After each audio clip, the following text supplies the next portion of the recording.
খাগড়াছড়িতে ভারী বর্ষণে এবারে কলার ব্যাপক ক্ষতি হয়েছে। বৃষ্টির কারণে গাছ থেকে কলা সংগ্রহ করতে পারেননি চাষিরা, যার ফলে গাছেই কলা পচে নষ্ট হচ্ছে। দর্শক, এই বিষয়ে আরো বিস্তারিত জানিয়েছেন আমাদের সহকর্মী মোহাম্মদ জহুরুল আলম। খাগড়াছড়ি সদরে এবারে যে ব্যাপক বন্যা হয়েছে, বন্যায় যে কৃষির ক্ষতি হয়েছে, একই সাথে পাশাপাশি এখানে যারা কলা চাষি রয়েছে তাদের ব্যাপক ক্ষতি হয়েছে। টানা বর্ষণ হওয়ার কারণেই এখানে কলা চাষিরা তাদের কলা সংগ্রহ করতে পারেনি, বিশেষ করে পাহাড়ের ছড়াতে বিভিন্ন জায়গায় ছিল। এই জন্য আমি একটু যদি দেখাতে চাই, শহরের যে দক্ষিণ মাথা, এখানে কৃষকরা তাদের কলা, উৎপাদিত কলা এখানে নিয়ে আসছে। এখানে কলাগুলো সারি সারি করে রাখা হয়েছে।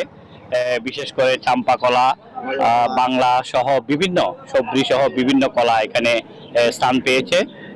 কয়দিন বৃষ্টি হওয়াতে তারা এই কলাগুলো বাজারে আনতে পারেনি, আজকেই বাজারে নিয়ে এসেছে।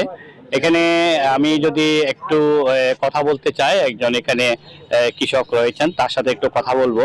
আপনারা এই কলা বন্যার পানিতে, বন্যা ভারী বৃষ্টি হওয়ার কারণে কলার কি কি ক্ষতি হয়েছে? কি বৃষ্টির কারণে কলা ক্ষতি হয়েছে, পচে গেছে।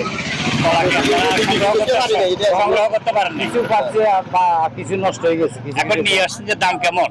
এখন 200, 250, 300 বাংলা কলা, আর চাপা কলা হলো 150, 120, 200। বৃষ্টির কারণে এখানে ব্যাপক তাদের কলা যে সংগ্রহ করতে পারে নাই, কলার পতন সৃষ্টি হয়েছিল।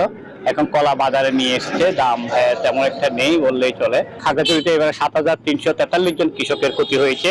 এর মধ্যে 202 হেক্টর ক্ষতি হয়েছে বীজতলা আমনের, এবং পাশাপাশি আউশের ক্ষতি হয়েছে 138 হেক্টর, এবং সবজি ক্ষেতের ক্ষতি হয়েছে 143 হেক্টর।